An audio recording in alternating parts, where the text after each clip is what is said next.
ज्यादा कीमती है। सुभान अल्लाह, सुभान अल्लाह। यकीन है इस पर तो इन्वेस्ट करो।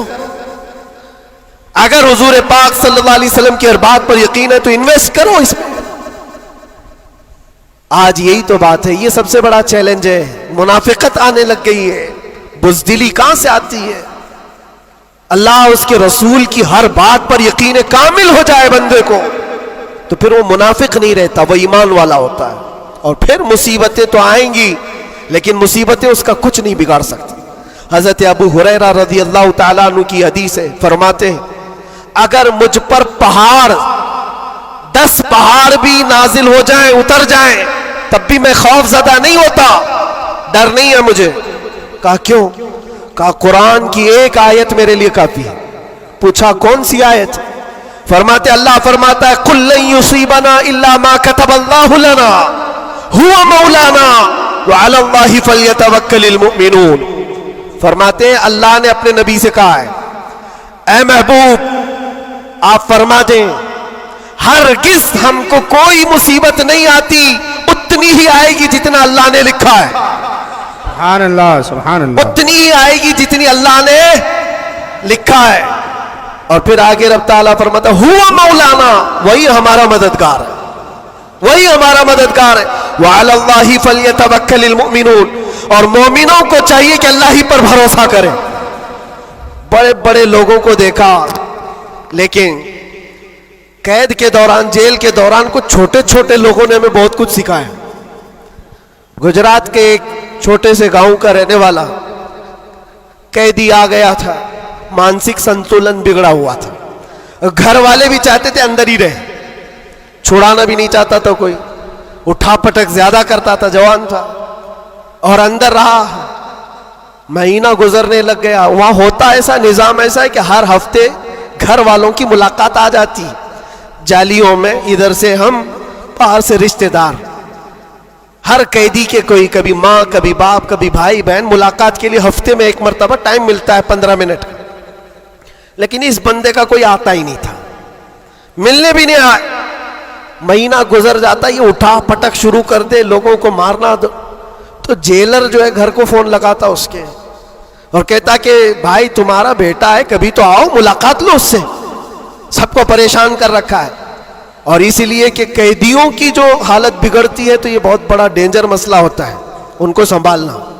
बाहर आप इधर उधर हुए तो अंदर डालेंगे, अंदर ही बिगड़ा तो फिर कौन सा अंदर, वो लास्ट मंजिल है। और इसीलिए वहां जाने के बाद डर भी निकलता है लोगों का, इसके बाद कहां जाना है, अब सीधे जन्नत है। आप सुने इस बात को। उसका बाप आया और कहा कि बेटा थोड़े दिन हो गए। इसने पूछा कब छुड़ाओगे मुझे, बेल कब होगी? छोटे से केस थे। कहा इस मंडे को जो है तुम्हारी बेल रख दूंगा, छुट जाओगे, इस मंडे को निकल जाओगे। वो आया, सब बैठे हुए थे, खुशी से ऐलान करता मंडे को मैं चला जाऊंगा, मंडे को छूट जाऊंगा। मंडे आया, ट्यूसडे आया, वेडनेसडे आया, फिर हफ्ता 2 हफ्ते उसका बाप आया ही नहीं। महीना गुजर रहा है, फिर ये उठा पटक शुरू करे।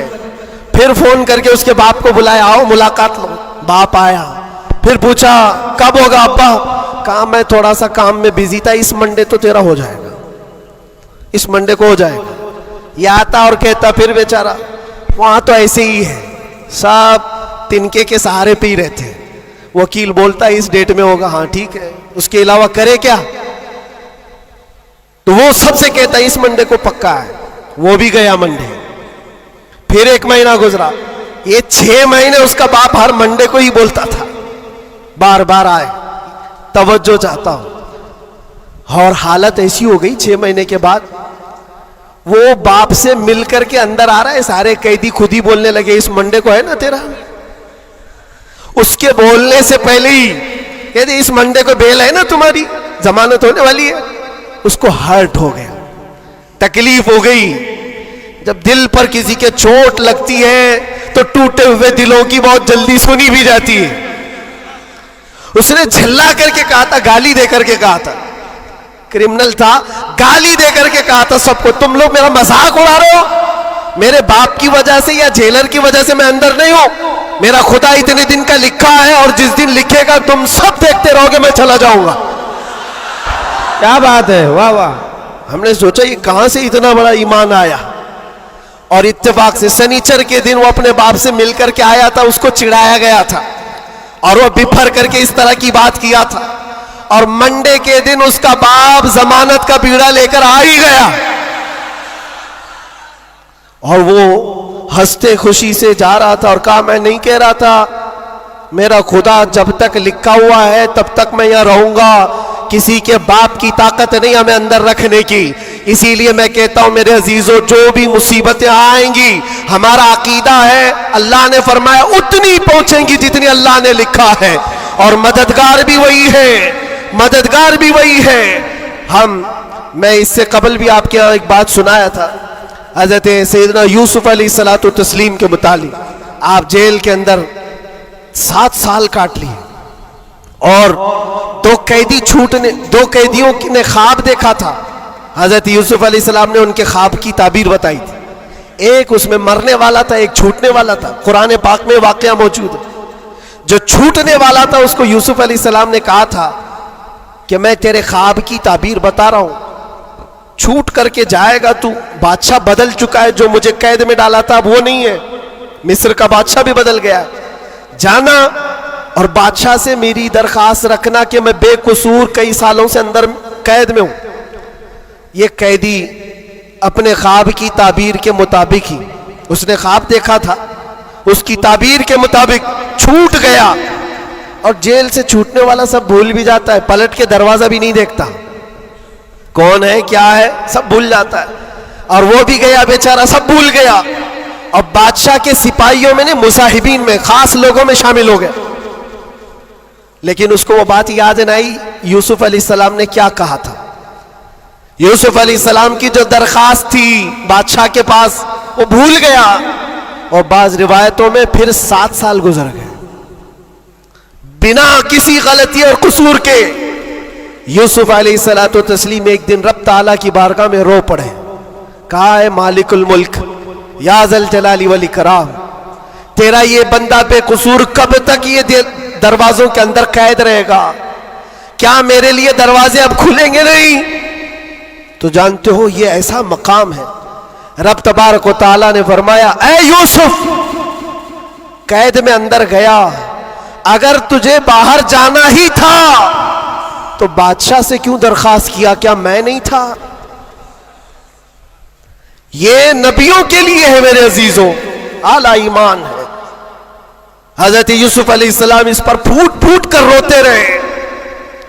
हमारा भी यही हाल होना चाहिए। एक बात मुझे अल्लाह तबारक व तआला का इनाम है, मैं ये अर्ज करता हूं यहां पर गुफ्तगू, मैं जो चीजें शुरू किया था इसको यहां स्टॉप करता हूं। सारे लोगों ने दुआएं की, मुझे पता है, और सबसे ज्यादा मैंने हुजूर ताजुश शरिया को और हुजूर अमीन मिल्लत को ख्वाब में बार बार देखा। और हजरत ने अभी मुझसे कहा था कि हम सब परेशान थे, बहुत दुआएं करते थे। मेरे छूटने की दुआएं या मेरे आराम की दुआएं ये अलग मकाम रखती हैं, लेकिन जिस वक्त अंदर जा रहे थे मेरे बिरादर गिरामी भी मौजूद है, मैं एक दुआ अल्लाह करीम की बारगाह में ये करता था कि ऐ रब्बे जुल जलाल, तेरा बंदा है, तेरे नबी की बात कर कर अंदर आया, इतनी लाज रखना कि मेरे बाहर जाने के लिए कभी किसी कुत्ते की मदद लेने की नौबत ना आए। क्या बात है, वाह वाह वाह वाह। किसी जालिम की मदद लेने की नौबत ना आए। और रब तबारक व तआला ने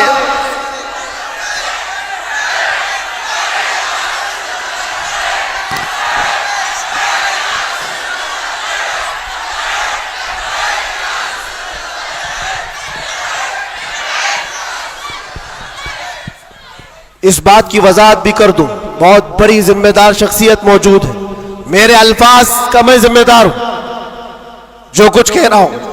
और लोगों को फिर ये लगता है ये इतना सब हो जाने के बाद फिर भी कुत्ता कहते हैं, ये कुत्ता कुत्ता इनकी जुबान पे क्यों आता है? मेरे अजीजों, ये अब कोई गैर कानूनी बात नहीं, सुप्रीम कोर्ट के जज ने भी हमारा जजमेंट देने के वक्त कहा था ये कोई ऐसी बात नहीं है, हेट स्पीच नहीं है, every dog has a day, हर कुत्ते का एक दिन होता है। हमने तो थोड़ा सा कहा था, उन्होंने बहुत कहा है। तो ये जो भी मैं कहूंगा अब सुप्रीम कोर्ट के एतबार से कहूंगा, और फिर मैं अभी तक तो कभी वो शेर को दोहराया भी नहीं, क्योंकि मैंने देखा है 5 साल के 6 साल के बच्चे सामने खड़े होकर के वही दोहरा रहे हैं। वाह वाह वाह। बल्कि मैंने तो ये भी देखा, अंदर कैदियों को जब बहुत ज्यादा तकलीफ देता था कोई, तो कहता था वही बात। वाह वाह।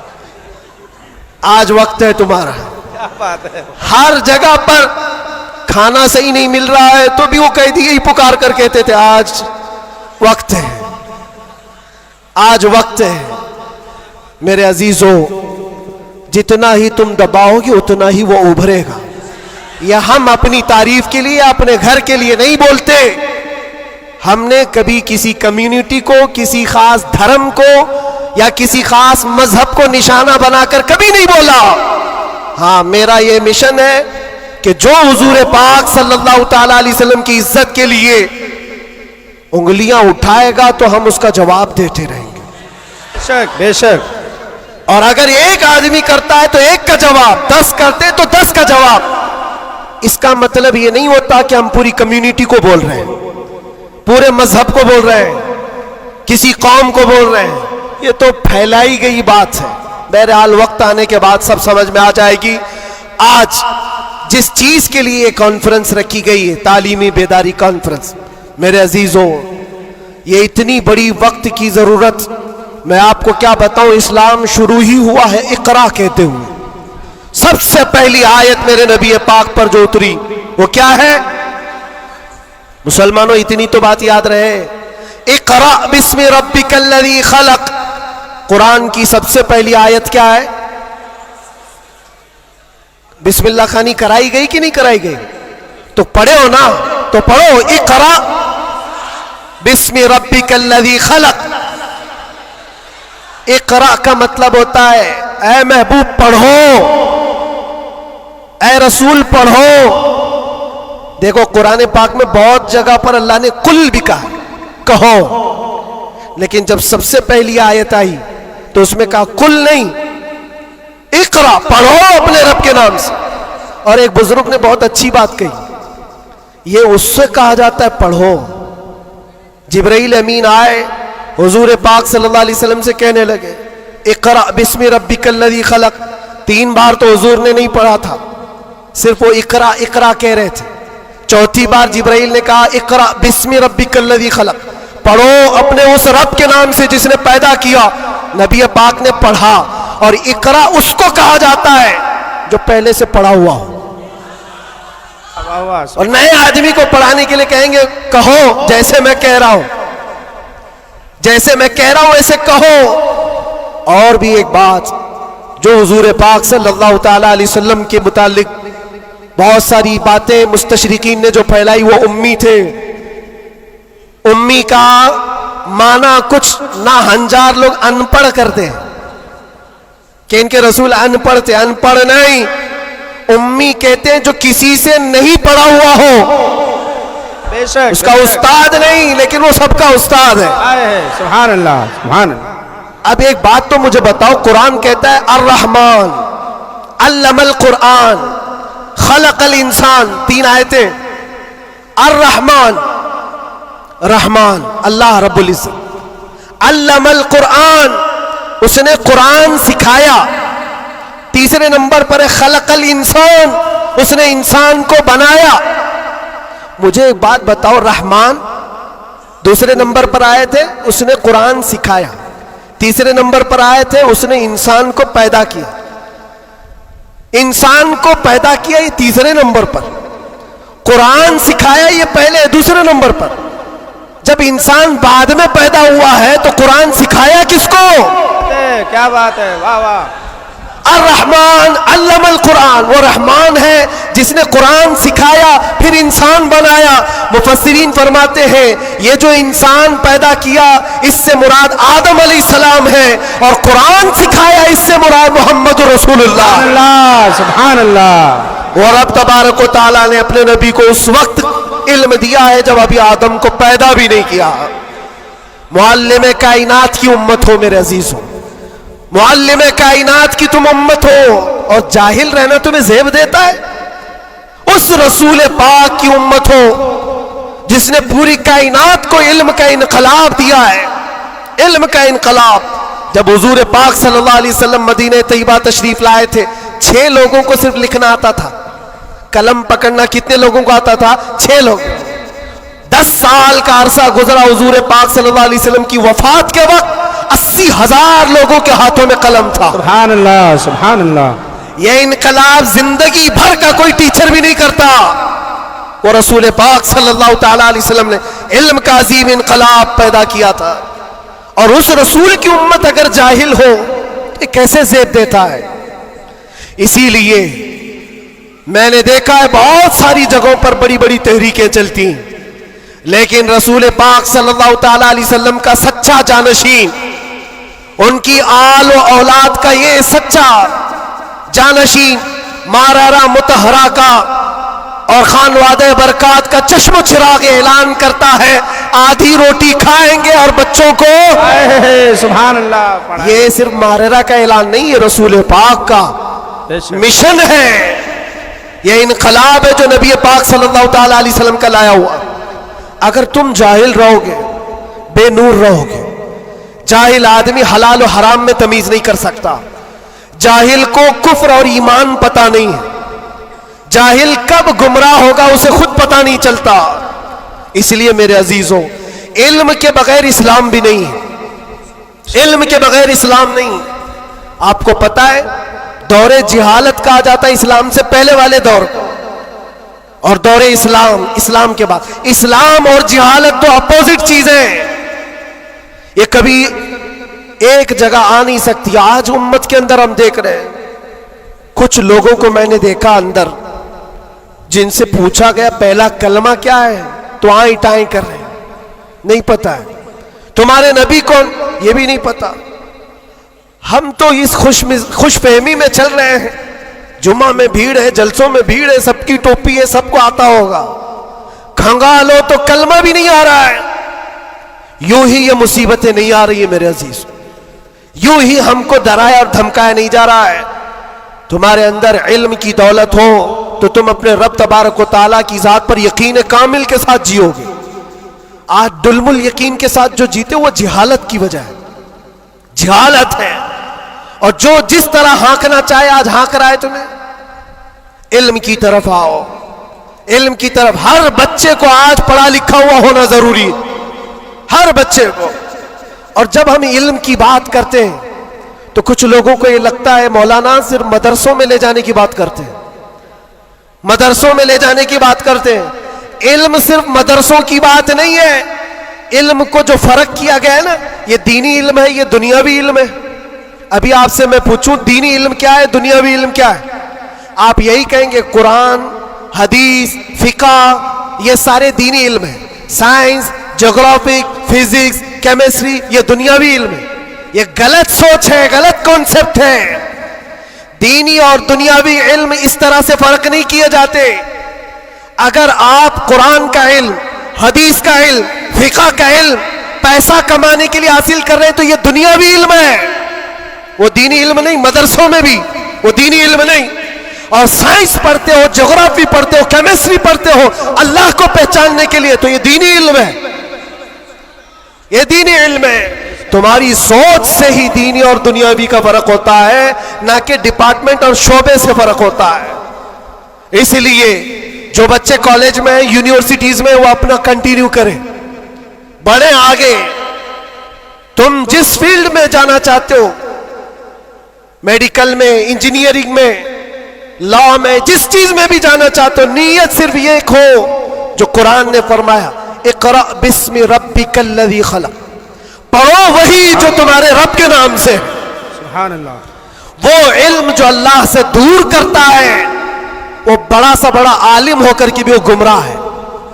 और वो इल्म जो अल्लाह से करीब करता है, वही इल्म नूर है, वही इल्म नूर है। इमाम गज़ाली रहमतुल्लाह ताला अलैह फरमाते, सिर्फ ये मत समझो कि मैं इल्म की बात कर रहा हूं तो इल्म आने के बाद टोपी जुब्बा कुब्बा बड़ा आलिम नजर आना चाहिए, नहीं।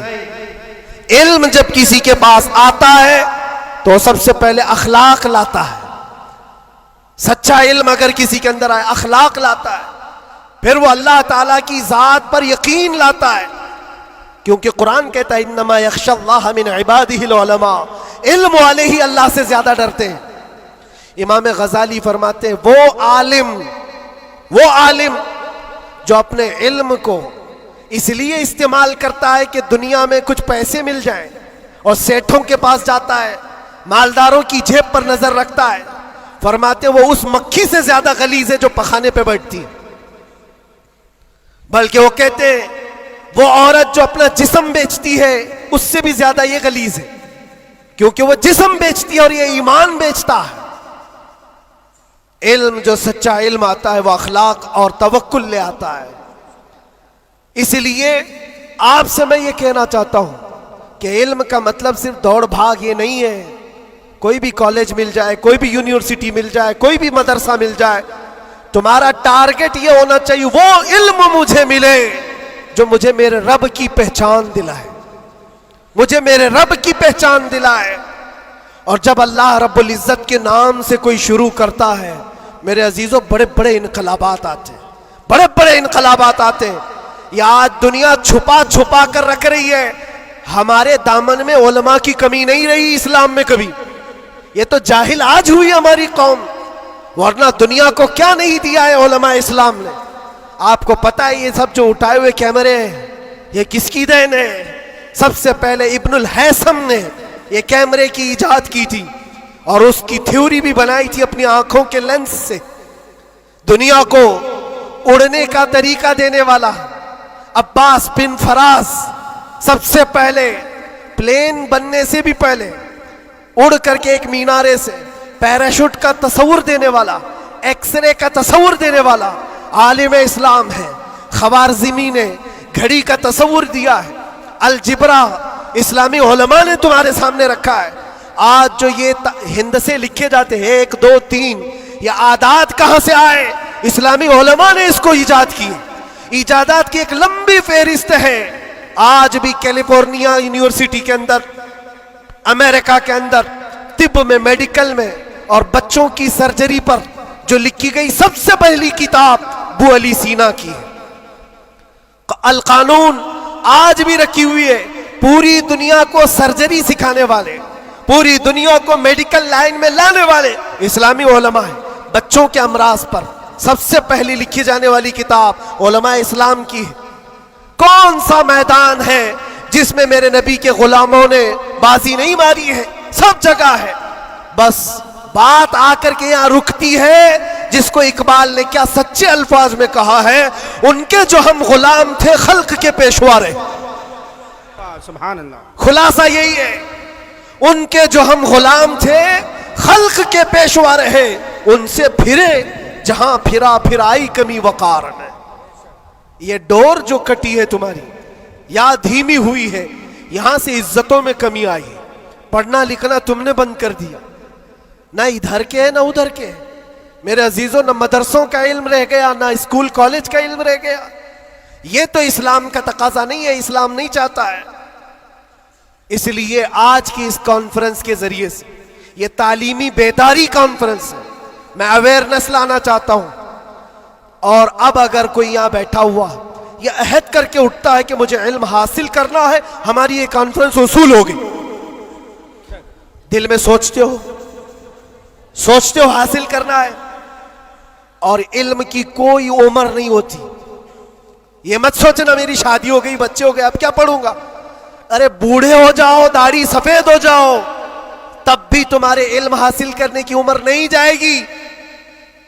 सैयदना उमर इब्ने खत्ताब जलीलुल कद्र सहाबी हैं, कहते मुझे सूरे बकरा पढ़ने में 12 साल लग गए।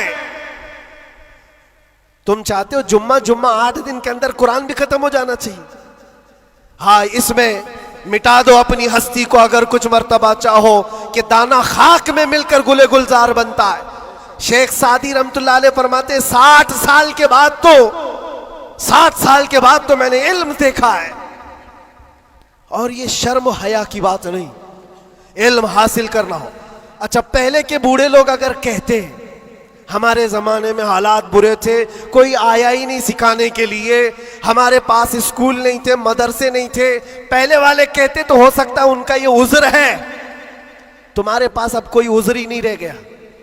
क़यामत के दिन रब तबारक व तआला अगर तुम्हारी पकड़ करे कि इल्म हासिल करना फर्ज था, तूने सीखा क्यों नहीं, ये नहीं कह सकते कि मौला मेरे पास कोई जरिया नहीं था। ये जो मुट्ठी में इतना बड़ा बड़ा मोबाइल उठाते हो, पूरा मदरसा भी रखता है, स्कूल भी रखता है, कॉलेज भी रखता है, कौन सी किरत नहीं है इसके अंदर, कौन सा इल्म नहीं है इसके अंदर। लेकिन नौजवानों को ये लगता है ये मोबाइल तो पबजी के लिए आया हुआ है, ये मोबाइल तो फेसबुक इंस्टा के लिए आया हुआ है, तुम्हें तो बहुत कुछ हासिल करने का जरिया ये मोबाइल पकड़ा दिया गया है। अब कयामत के दिन तुम्हारे पास उज़्र नहीं होगा, उज़्र नहीं होगा। तुमसे अगर सवाल हुआ कि वजू में कितने फराइज थे, नमाज में कितने फराइज थे, कुरान तजवीद के साथ पढ़ने के क्या क्या उसूल थे, तुम हाय हाय हाय हाय करते रह गए, मुझे पता ही नहीं, कोई पढ़ाया नहीं, तो पूछा जाएगा तेरे पास जरिया था, अभी जाकर सर्च करके देख लेना वजू में कितने फराइज है। मोबाइल 1 मिनट से पहले तुम्हें लाके दिखा दे, बता देगा। हाँ, ज्यादा से ज्यादा क्या होगा, कंफ्यूजन, क्या मैंने सर्च तो किया है वजू में कितने फर्ज, अब आ तो गया जवाब, लेकिन यह पता नहीं चल रहा है ये अपोजिशन का है कि हमारा है। इसके लिए तो उलमा बैठे हुए हैं, इतना पूछ सकते हो कि हज़रत मैंने रिसर्च किया है, ये सारी चीजें तो मुझे मिल गई। हुजूर पाक सल्लल्लाहु अलैहि वसल्लम के लिए मैंने सर्च किया, हुजूर की उम्र कितनी थी, हुजूर के अज़वाज कितने थे, हुजूर की औलाद कितनी थी, हुजूर पाक ने मक्के में कितने दिन गुजारे, मक्के में मदीने में कितने गुजारे, कितने गज़वात में हुजूर शरीक हुए, सब मैंने सर्च किया है, मुझे जवाब मिला है। उस पर पूरा यकीन करने से पहले किसी आलिम अहले सुन्नत के पास आ जाओ और क्रॉस वेरिफिकेशन करना, बस इतना ही जिम्मेदारी। क्योंकि मौलाना लोग भी तो जान छुड़ाते हैं, भाई टाइम नहीं हमारे पास, कितना पढ़ाएंगे तुमको, सुबह भी दोपहर में भी, तुम्हारे अपने अलग टाइम है, उनके अलग टाइम है, तो उनसे कहो हम आपके पास घंटा भर पढ़ने के लिए नहीं आ रहे, सिर्फ इतना बता दो ये जो मैंने सर्च किया है ये सही है कि नहीं। इतना तो कोई भी आलिम दीन तुम्हारे साथ ताउन कर सकता है। आज से करेंगे इंशाअल्लाह। 2025 तुम्हारा पूरा सीरत मुस्तफा पढ़ने में गुजरना चाहिए, गुजरेगा इंशाअल्लाह। इस बात को आज तय करके उठो कि मैं मेरे नबी का गुलाम हूं, तो मैं पहले ये पढ़ूंगा कि मेरे नबी कब पैदा हुए, उस वक्त हालात क्या थे, हुजूर पाक सल्लल्लाहु अलैहि वसल्लम का बचपन कहां गुजरा, हुजूर पाक ने पहली शादी कहां फरमाई, हुजूर पाक सल्लल्लाहु अलैहि वसल्लम की औलाद कितनी हुई, नबी पाक सल्लल्लाहु अलैहि वसल्लम के सहाबा में जलीलुल कद्र कौन है, हुजूर मक्का में कितने दिन गुजारे, मदीने में कितने गुजारे, कौन सी जंगों में शरीक हुए, कौन सी जिहाद में, कौन सी जंग में हुजूर पाक के दंदाने मुबारक शहीद हुए, कौन कौन सी मुसीबतें हुजूर ने उठाई और क्या क्या दुआएं उम्मत के लिए की, ये सब तुम्हारे हिस्से में आना चाहिए। मेरे अजीजों, एक बात मुझे याद आती है, एक नौजवान का किरदार बड़ा अजीब था। मीलाद का दिन था 12 रबीउल अव्वल, शायद मैंने यहाँ दोहराया हो ये बात। मैं ट्रेन से उतर रहा था, एक नौजवान मुझसे कहने लगा, हज़रत मैं चाहता हूँ कि आज हुजूर की बारगाह में कोई अच्छा तोहफा पेश करूँ। सब झंडे, कुमकुमे, मिठाइयाँ सब लगा करके तो तोहफे पेश करते। उसने कहा मैं कुछ ऐसा करना चाहता हूँ हुजूर पाक सल्लल्लाहु ताला अलैहि वसल्लम को खुशी हो। मैं उतर रहा था, अचानक ज़हन में ये बात आई, कहा अल्लाह के नबी के अखलाक ये थे कि वो बूढ़ों की मदद करते, उनका बोझ उठाते थे। मक्का में हुजूर मशहूर थे इस बात पर। हम उतर रहे हैं, देखो ट्रेन से कोई बूढ़ा उतर रहा, उसका सामान उठाकर पहुंचा दो, सुन्नत है ये भी। और आज 12 रबीउल अव्वल है, तुम हुजूर की बारगाह में खिराज अकीदत पेश कर। ये बात कहा और मैं गुजर गया। वो जवान एक बूढ़ी औरत 2 बड़े बड़े शॉपर लेकर आ रही थी, उसके पास गया और कहा कि अम्मा जी मुझे दो, मैं उठाता हूँ। वो पहले तो घबराई, कहा कि तू क्यों उठाएगा, तू कुली है, क्या है मेरा सामान क्यों नहीं दूंगी, नहीं दे रही थी। और क्यों दे अजनबी को कोई? इसने इसरार किया, अम्मा जी दे दो उठा लूंगा। कहा इतना क्यों कह रहा है बेटा, तू सामान लेके भागना है, क्या करना है? उसने साफ साफ समझा दिया, अम्मा जी बात यह है आज 12 रबीउल अव्वल की तारीख है, हमारे प्रॉफेट मोहम्मद सल्लल्लाहु अलैहि वसल्लम का जन्मदिन है और उनकी आदत थी कि वो बूढ़े लोगों का बोझ अपने हाथ उठाते थे। मैं चाहता हूं कि उनका अमल दोहराऊं, उनके अखलाक पर अमल करूं और मैं उनकी रूह को खुश करूं। बूढ़ी के दिल में बात आ गई, कहा ले बेटा, तू तेरे नबी की बात कर रहा है, आज तुम्हारा कोई त्योहार का दिन है, ये करना है तो करो। वो शॉप पर लेकर के गया, उसको जहां तक पहुंचाना था पहुंचाया। ये बात आई गई गुजर गई। हम भी तो सोचते हैं कि छोटी सी बात है। 6 महीने गुजर जाने के बाद, 6-7 महीने के बाद उस नौजवान ने मुझसे कहा कि हजरत, वो बूढ़ी औरत जिसका मैं सामान उठाया था वो अभी राब्ते में, कांटेक्ट में है, अभी आई और कह रही है कि बेटा 6 महीने गुजर गए, अब तक मैं तेरे नबी का बायोडाटा ही पढ़ रही हूं, वाह वाह वाह। अब तक मैं उनके अखलाक ही पढ़ रही हूं। कहा क्यों? कहा तेरे उस अमल ने मुझे इतना मुतासिर किया कि इस जमाने का कोई जवान, अरे मेरे बेटे मेरे पोते नहीं आए मुझे लेने, किसी और का बेटा मेरा सामान उठा रहा है, इसके अंदर इतना असर कहां से आया? और जब तूने बताया तेरे नबी के अमल है, मैंने सोचा कि उस नबी को क्यों ना पढ़ूं। पढ़ते पढ़ते मैं इस मकाम पर पहुंच गई। बताओ तेरा नबी कहां है, मैं भी जाऊं गुलामी में शामिल हो जाऊं। वाह वाह वाह वाह, सुभान अल्लाह। तुम्हारे अखलाक से इनकलाब आ सकता है, तुम्हारी आदत से इनकलाब आ सकता है, लेकिन जब तुम खुद सीरत नहीं पढ़ना चाहते तो दुनिया तो फिर यही ताने देगी कि आतंकवादी है, ये दहशतगर्द है, इनके मुंह पर थप्पड़ मारने का तरीका यही है। हम तुम्हारी सर्टिफिकेट के मोहताज नहीं है, हम तुम्हारे बोले जाने से कुछ भी परवाह नहीं करते। तुम्हें अपने नबी के अखलाक करके दिखाना है, करके दिखाना है, नफरत नहीं। हुजूर पाक सल्लल्लाहु ताला अलैहि वसल्लम से अगर मोहब्बत है तो उठो और इल्म को आम करो, और हुजूर की सीरत पढ़ने के बाद तुम्हारा दिल कुशादा हो जाएगा, जहन वसी हो जाएगा, सोचने की ताकत बढ़ जाएगी। इसलिए कि सुन सुन करके मानना और है, जान करके मानना और है। जब समझ जाओगे तो रोज इश्क बढ़ता चला जाएगा। आप चाहते हो मेरे नबी पाक की मोहब्बत और आए, चाहते हो हुजूर का इश्क और बढ़े, सिर्फ और सिर्फ यह है कि हुजूर को पढ़ना शुरू करो, सीरत पढ़ो और इतना गुम हो जाओ, इतना गुम हो जाओ कि फिर तुम मुस्कुरा भी दो या चलने फिरने लगो तो दुनिया पुकार कर कहेगी इसके अंदर से मदीने की खुशबू आती। क्यों? पढ़ने वाला उसी में मलबूस हो जाता है। 3 घंटे फिल्म देख करके यहां नाटक करने लगता है आदमी। क्यों? इसलिए कि इंसान की फितरत ऐसी है, जो देखता है वो कैच करता है और उसी तरह करने की कोशिश करता है। और जब बार बार हुजूर की सीरत पढ़ोगे, दुनिया में बात वैसी करोगे जैसे मेरे नबी करते थे। बेशक बेशक। इसलिए बस बात इतनी है, बहुत मैं वक्त ले लिया, इसलिए इतना लंबा खींच रहा था कि 2025 आ जाए। वाह वाह वाह वाह, क्या बात है। आ गया अभी और अल्हम्दुलिल्लाह। और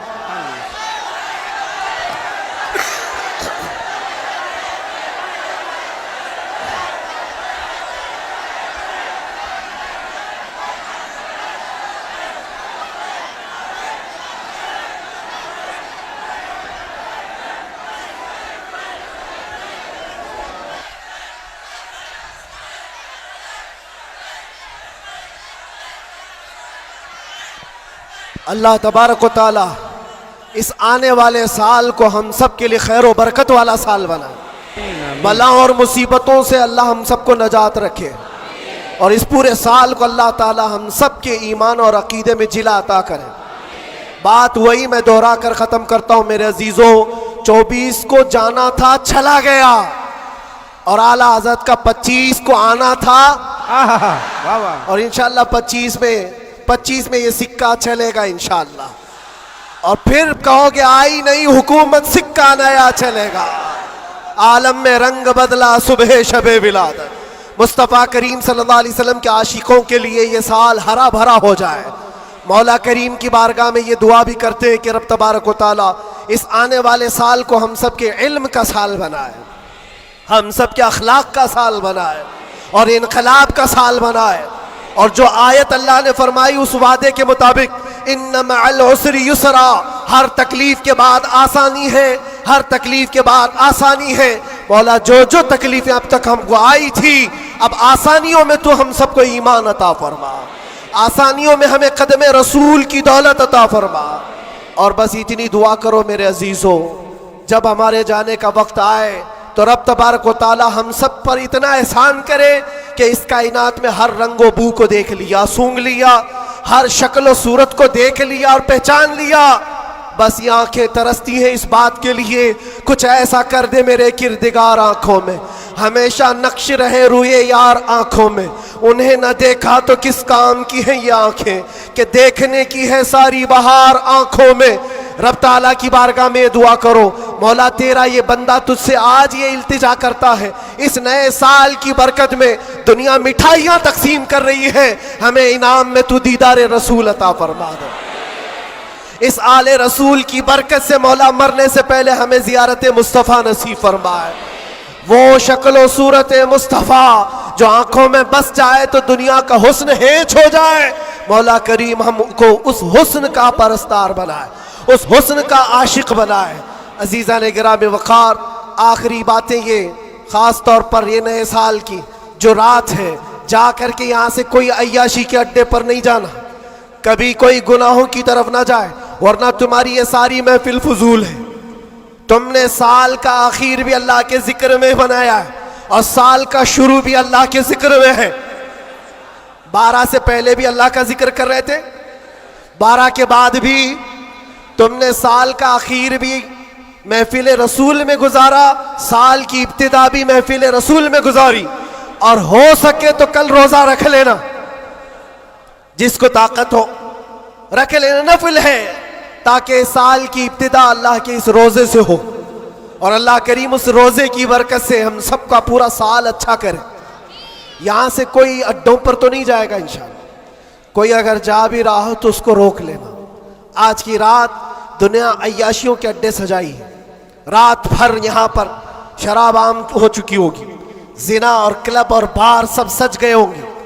लेकिन क्या ये तुम्हारे लिए अल्लाह का एहसान और इनाम नहीं है? क्या उन करोड़ों में से अल्लाह ने उठाकर तुम्हें अपने घर में बिठाया?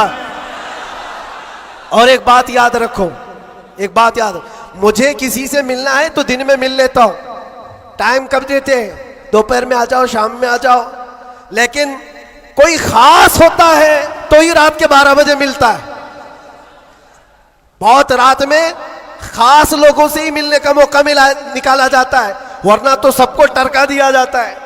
मेरे अजीजों, रात के 12 बज रहे हैं और रब ताला तुम्हें अपनी मुलाकात के लिए यहां बुलाया, यह बख्शिश के लिए बुलाया गया है, यह रहमत के लिए बुलाया गया है।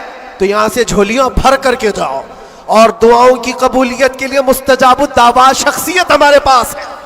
रसूल पाक सल्लल्लाहु ताला अलैहि वसल्लम की आल मौजूद है।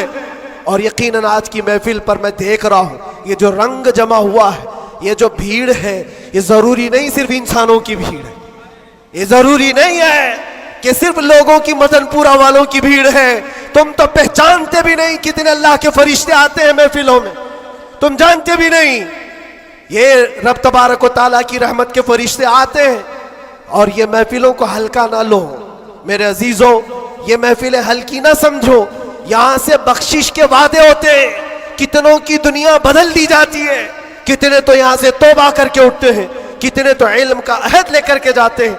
इसलिए मुझे ये यकीन है अल्लाह की ज़ात से कि आज 2025 की हमारी ये पहली महफिल को मौला ताला 100 बार बारावर फरमाएगा और इश्क़ रसूल की दौलत अता फरमाएगा। इश्क़ रसूल की कमाल की दौलत अल्लाह हम सब के सीनों में अता फरमाएगा। और बाकी रहे जो हालात, उससे डरना नहीं है, जमे रहना है, खड़े रहना है और नामूसे मुस्तफ़ा पर किसी से समझौता नहीं करना है और कोई गैर कानूनी काम भी जज्बात में आकर के उछल कूद करने से नहीं होता, होशो हवास के साथ, होशो हवास के साथ। हुजूर पाक की मोहब्बत सिर्फ और सिर्फ जोश से नारे लगाने का नाम नहीं है, होशो हवास के साथ खड़े होना और दुनिया को जवाब देना। हम भी जो ये बोलते हैं, लोगों को ऐसा लगता है सिर्फ जोश में बोलते हैं, ये सिर्फ जोश में बोलते हैं। हाँ बोलते थे, लेकिन अब होश में भी बोलते हैं, होश में भी बोलते हैं। और डर करके नहीं, डर करके नहीं, बल्कि इसलिए कि हुजूर पाक सल्लल्लाहु ताला अलैहि वसल्लम की उम्मत की खिदमत करनी है, हुजूर के नामूस के लिए काम करना है। इसलिए आप भी होश से काम लेंगे, कोई भी सर फिरा उठ करके अलग ऐसी वैसी हरकत ना करें। हुजूर की मोहब्बत यकीनन इम्तिहान लेती है, लेकिन अपने आप को हिलाकत में डालने की इजाजत भी नहीं देती, अपने आप को या कौम को हिलाकत में डालने की इजाजत नहीं देती। अब ये बात, नारे तकबीर, नारे रिसालत। आप बैठे रहे, आप लोग बैठे रहे।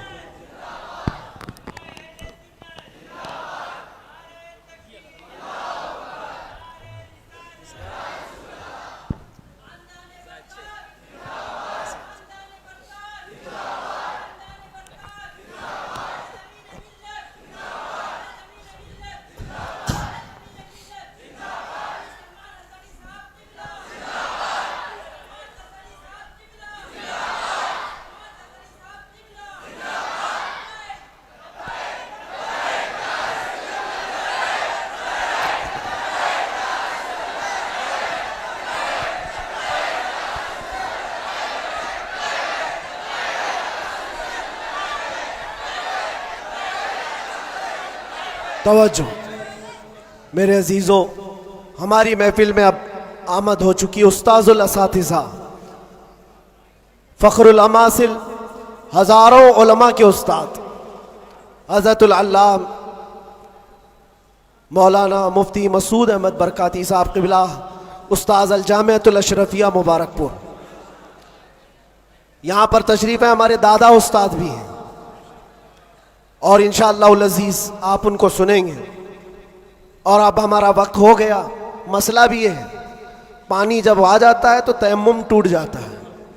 अब ये तयम्मुम था जो टेम्पररी आपके पास चल रहा था, अब पक्का पानी आपके पास है, आपको उन्हें सुनना है। बस इस शेर के साथ मैं अपनी गुफ्तगू को ख़त्म करता हूँ। लुब्बे लुबाब हासिल कलाम, खुलासा गुफ्तगू ये है कि मोहम्मद से वफ़ा तूने तो हम तेरे हैं। ये जहां चीज है क्या, ये सियासत चीज है क्या, ये जायदाद और दौलत चीज है क्या? अरे तो तुम्हारे लिए लौह कलम है तो ये सब दुनिया चीज है क्या? लौह कलम तेरे हैं, शर्त यह है कि तुम हुजूर पाक की गुलामी में आओ। मोहब्बत मुस्तफ़ा सिर्फ जुबानी नहीं, अमल से आओगे और उसके बाद फिर देखना हालात आएंगे और टकरा कर चले जाएंगे। थोड़ी देर की बात है, फिर मैं बात करूंगा तो शेर की तरफ आ जाऊंगा। बस यहाँ पर ख़त्म करता हूँ, कुछ देर की बात ही है। इंशाअल्लाह अज़ीज़ हमारा वक्त तो है ही और आएगा भी इंशाअल्लाह अज़ीज़। हर चीज़ अच्छी होगी क्योंकि अल्लाह का वादा है, वलल आखिरतु खैरुल लक मिनल ऊला। अल्लाह ने कुरान में फरमाया। लोगों को ऐसा लग रहा था कि ये मैंने शेर में चैलेंज किया, दावा किया है, ये रब का ऐलान है। अल्लाह ने अपने नबी से कहा है, ऐ रसूल आपका हर आने वाला साल, हर आने वाला वक्त पहले से ज्यादा बेहतर होगा। आने वाला वक्त पहले से ज्यादा बेहतर होगा। फिर इंशाअल्लाह हम अल्लाह के इस फरमान पर क्यों नहीं कह सकते हमारा दौर आएगा, है और आएगा इंशाअल्लाह। अल्लाह करीम हम सबको कहने सुनने से ज्यादा अमल की तौफीक अता फरमाए। व आखिर दावाना अनिल हम्दुलिल्लाहि रब्बिल आलमीन, लब्बैक या रसूल अल्लाह।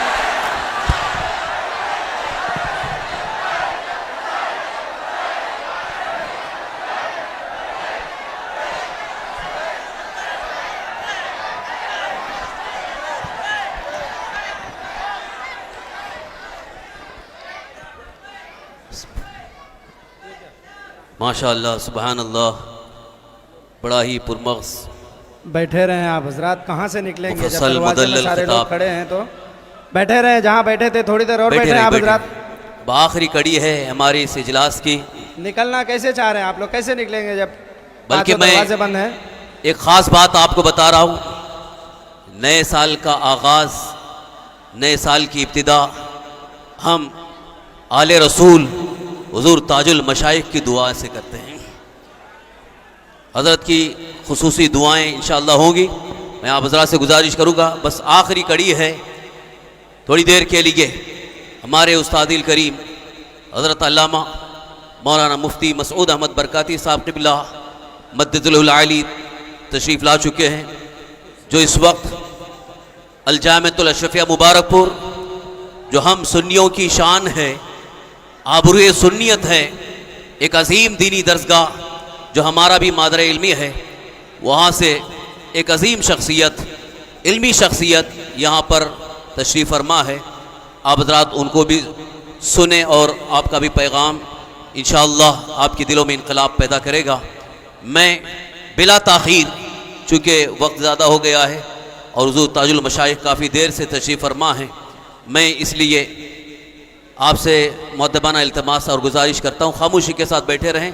चंद लम्हात के लिए हुज़ूर मुफ्ती मसूद अहमद बरकाती साहब क़िबला तशरीफ़ ला रहे हैं और आपका नारे तकबीर और रिसालत की छाँव में इस्तक़बाल करें। नारे तकबीर, नारे रिसालत, मसलके आला हज़रत, ख्वाजा का हिंदुस्तान, आले रसूल, हुज़ूर ताजुल मशाइख, हुज़ूर अमीन मिल्लत, खानवादा बरकातिया हज़रत अल्लामा मुफ्ती मसूद अहमद बरकाती साहब क़िबला। नारे तकबीर, नारे रिसालत।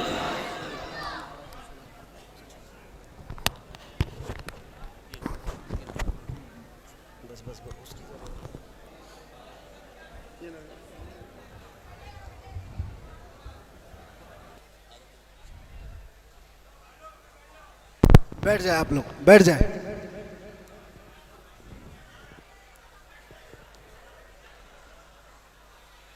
बहुत सारे अहबाब मुझे आज मुसलसल इसरार के साथ ये बात कहते आए कि मैं कभी अंदर क्या क्या हुआ ये सारे हालात न बताना चाहता हूँ, नहीं वो कोई ऐसी दास्तान है, लेकिन कुछ अशार थे जिसको पढ़ा गया था और कैद के अंदर कुछ ऐसे हालात होते हैं जो आदमी को शायर भी बना देते हैं और बहुत कुछ भी बना देते हैं। हज़रत की बारगाह में ये अर्ज़ कर रहा हूँ, दो चंद अशार हैं, इसको सुने। जिन लोगों ने मुझे इसरार किया, मैं शायर नहीं हूँ और मुझे शेर व शायरी याद भी नहीं रहती है मेरी तकरीरों में, मैं भूल भी जाता हूँ। हाँ, बस आला हज़रत के अशार वैसे ही आ जाते हैं। अर्ज़ किए थे, बस थोड़ी देर। दास्ताने गम सुनाऊं कैदे ज़िंदा की मेरी, वहशते जुल्मों सितम से कब कपाई जा मेरी, वहशते जुल्मों सितम से कब कपाई जा मेरी। क्या है आज़ादी बताओ, कौन है आज़ाद अब, क्या है आज़ादी बताओ, कौन है आज़ाद अब। हो गई लंबी सज़ा एक शेर पढ़ते ही मेरी, हो गई लंबी सज़ा एक शेर पढ़ते ही मेरी। जुर्म है बस ये मेरा, हक बोलता हूं बरमला, जुर्म है बस ये मेरा, हक बोलता हूं बरमला। चाटना तलवे किसी के है नहीं फितरत मेरी, चाटना तलवे किसी के है नहीं फितरत मेरी। और लोगों को पता भी होगा, जब यहाँ मुझे लेने आए थे हमारे रिश्तेदार और बहुत बड़ी जमात में आए थे, कैद के दिन का वो मंजर और अजीजों का समंदर, कैद के दिन का वो मंजर और अजीजों का समंदर, देख कर घबरा गया तागूत भी इज्जत मेरी, देख कर घबरा गया तागूत भी इज्जत मेरी। जांच में मेरी किसी शोबे ने छोड़ी न कसर, कोई शोबा बचा नहीं, जितने डिपार्टमेंट थे सब ने लगा दिया। इसको अर्ज करते हैं, जांच में मेरी किसी शोबे ने छोड़ी ना कसर, बात आई हर तरफ से जुर्म था गैरत मेरी, बात आई हर तरफ से, जुर्म था गैरत मेरी, हर सिपाही पूछता था पांव के नीचे बिठाकर। ये दिन हमने देखे कंटिन्यू। हर सिपाही पूछता था पांव के नीचे बिठाकर, क्यों नहीं डरता है देखकर हैबत मेरी, क्यों नहीं डरता है देखकर हैबत मेरी। बोलता मैं साहब जी क्या कहूं लग जाएगी,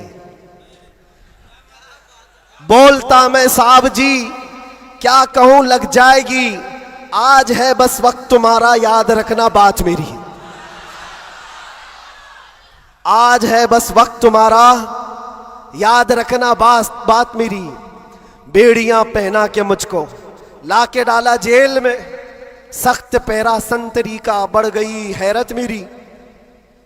छोटी सी एक कोठरी थी और दरवाजे भी बंद, कब्र का मंजर लगे, गुजरी थी ऐसी रात मेरी। रात थी कटती नहीं, दिन लगे हफ्ते के भर। रात थी कटती नहीं, दिन लगे हफ्ते के भर।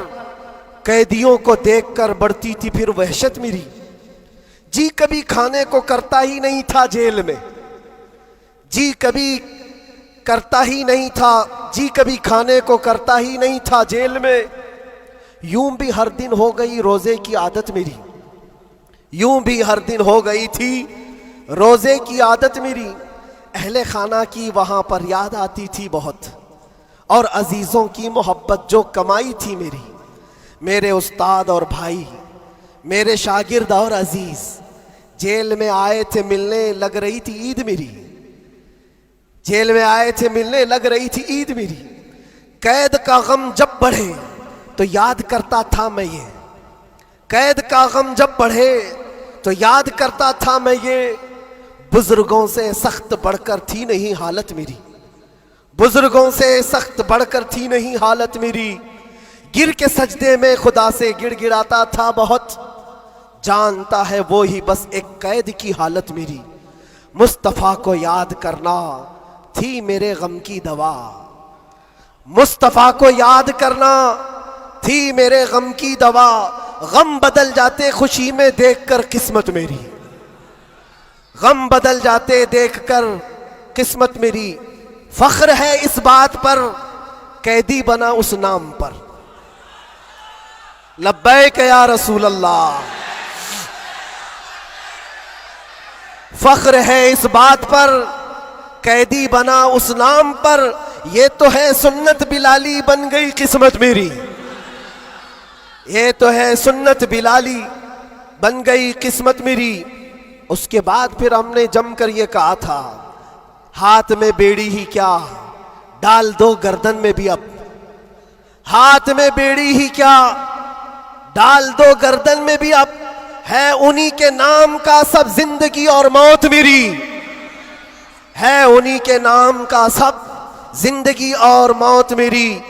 जब हुआ एहसास मुझको, जब हुआ एहसास मुझको बात का जंदान में, इस बात का जंदान में छट गया गम और डर, फिर बढ़ गई जुरत मेरी। छट गया गम और डर, फिर बढ़ गई जुरत मेरी।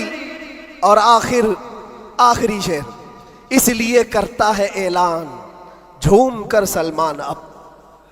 ये खुलासा है और पूरी दास्तान इसमें है। इसलिए करता है ऐलान झूम कर सलमान अब। जेल थी ना कैद थी, बढ़नी थी बस इज्जत मेरी।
माशाल्लाह खैरियत से माशाल्लाह।